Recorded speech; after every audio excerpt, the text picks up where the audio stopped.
در این قسمتی از محفل از عالم فرزانه کهنمل عبدالرحمن منصوری معاون و عامل دپارتمنت ریاضی محترمانه تقاضامندیم با سخنان عالمانه خویش همه ما را مستفید گردانند.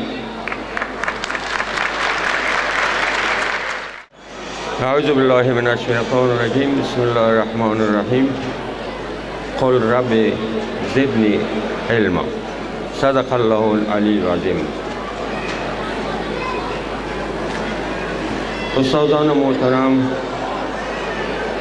فامیلای محترم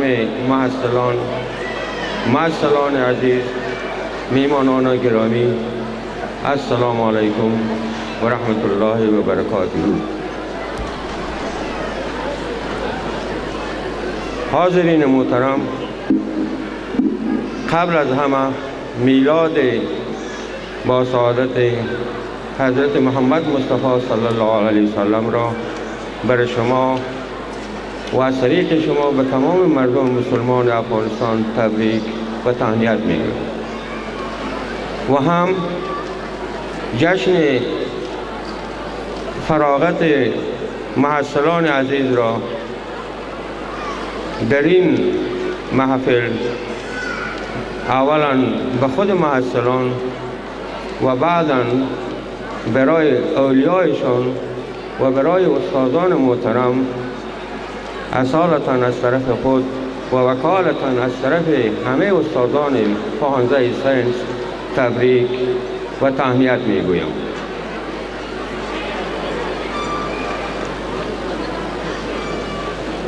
حضار محترم، آنچه که راجع به مسائل علم گفتنی بود جناب محترم رئیس صاحب با تمام جزئیات تشریح و معلومات ارائه داشتند. در این قسمت از موضوع میخوام راجع به دو مسئله صحبت کنم. یکی، همگی شاید از خود سوال کنید که ساینس چیست و تکنولوژی چیست و روزمره همگی ما شما صحبت میکنیم جهان ساینس و تکنولوژی. اما اگر پرسان کنیم که ساینس چیست و تکنولوژی چیست، اما باز هم تکرار میکنم که کمتر کسی آشنایی دارد و امروز همگی ما از او استفاده میکنیم اما معنا و مفهوم آن را نمیدانیم.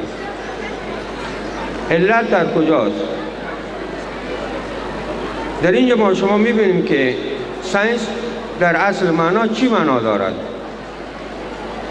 ساینس در حقیقت علوم است. علوم به 4 بخش اساسی تقسیم می شود. ما علوم الهیات داریم، علوم اجتماعی داریم، علوم طبیعی داریم و علوم ریاضی و منطق. علوم طبیعی به صورت عموم مروج است به نام ساینس یاد می شود.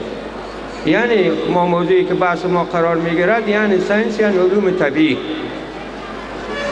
علوم طبیعی چی را برای ما نشان میده و از چی بحث می کند و با تکنولوژی چی رابطه دارد؟ همه می دانیم که ساینس و تکنولوژی دو طرف یک سکه است. ساینس بدون تکنولوژی پیشرفت کردن نمیتواند و تکنولوژی بدون ساینس. اما دو رقیب خیلی دوستانه است که یکی که در را تقویه می کند و نه اینکه یکی در را نابود کرد. ساینس تکنولوژی را تقویه می کند و تکنولوژی ساینس را. اما دو طرف مختلف سکه است و هر کدام ارزش یکی دیگر را بالا می برد. در اینجا شاید بسیاری دوستان ما صحبت کند که بحث کند که ساینس چی درد بخور است و در کجا استفاده می شود و چی هست. اولا اهدافی که برای ساینس موجود است خیلی بالاتر از اوست که ما بتونم به اینجا برای شما تشریح بدم. فقط چند نکته اساسی را به حضور شما به عرض میرسانم که ساینس در جامعه چی جایگاه دارد، چی معنا دارد، چی مفهوم دارد و چی استنتاج می شود از او. ما ساینس و تکنولوژی را اگر ما تعریف بکنیم، ساینس خودش دانش است، شناخت است، معرفت است، مشاهده است، نظریه و سوال است، فرضیه است، آزمایش و تجربه است، تحقیق علل اشیاء است، کشف حقایق بعض از اسرار و رازهای طبیعت است، تحلیل و تجزیه است و رابطه بین حقایق در چوکات نظری و عملی است. یعنی زمانی که ما موضوع ساینس را مورد بحث قرار میدیم، باید تمام این موضوعات را ما مورد بحث قرار بدیم. یعنی نمیتونیم که از یک از اینا بگذاریم و بگوییم ما مثال ساینس وارد هستیم. نه خیر، این موضوعاتی که ما شما عرض کردم، اینا در چوکات مثال ساینس جایگاه خاص خود دارد. طوری که در آیات قرآن عظیمشان در چندین جا آمده است، آنچه که در آسمان هاست و آنچه که در زمین است و آنچه که در فیما بین از ایناست، کسانی میتواند از آنها استفاده نماید که صاحب بصیرت باشد، علم داشته باشد، عقل داشته باشد و تدبیر داشته باشد. و این استدلال می کند که ساینس جایگاه خدا در قرآن عظیمشان مستحکم دارد. حالا ما می بینیم که اهدافی که برای تحصیل ساینس وجود دارد چی هست؟ ساینس عامل عمده در تعلیم و تربیه نسل جوان و اولاد وطن است. ساینس صحت ما را وقایع و آماده می کند. ساینس در تولید، توزیع امتعه و مواد جدید کمک می کند. ساینس زندگی را آسانتر می سازد. ساینس شما را مشتری و مستهلک بسیار خوب می سازد. ساینس شما را محافظ خوب محیط زیست می سازد. ساینس شما را برای محافظه دارایی‌های طبیعی مملکت مساعدت می کند. ساینس زندگی ما را در هر جایی که سر کار داریم آسوده‌تر می سازد. ساینس جهان را کوچکتر می سازد.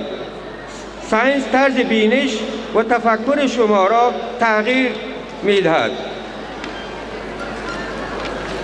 ساینس زندگی روزمره شما را تغییر می دهد.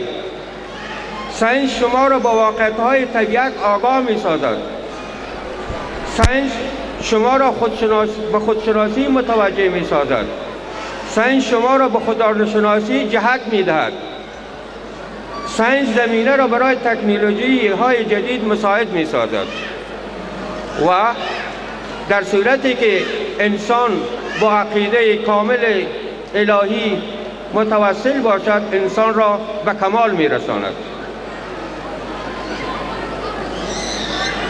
ما در اینجا باید ببینیم که ساینس و تکنولوژی هیچ تقصیر ندارد در جامعه. آنچه که مقصر است استفاده از تکنولوژی است. امروز ما شما میبینید از برق همگی ما شما استفاده میکنیم. وقتی که ساینس برق را کشف کرد، استفاده همین. حالا نحوه استفاده مهم است که از تکنولوژی ما چه رقم استفاده میکنید. مثلا موبایل است، از موبایل ما به چه رقم استفاده میکنید؟ یک تکنولوژی است. آیا به نحو حسن استفاده میکنید یا به راههای نامشروع نادرست؟ این تقصیر تکنولوژی و ساینس نیست، بلکه تقصیر از خود ماست که انسان از تکنولوژی چه قسم استفاده میکند. و اگر جهان را ویران میکند تکنولوژی نیست، بلکه نحوه استفاده از تکنولوژی است. باز هم اما این همه امکانات، تحقیقات و کشفیات و اختراعاتی که بین تمام این ارگان ها به وجود می آید متوسل می شود به یک علم دیگری که بدون از او علم اینها امکان پذیر نیست.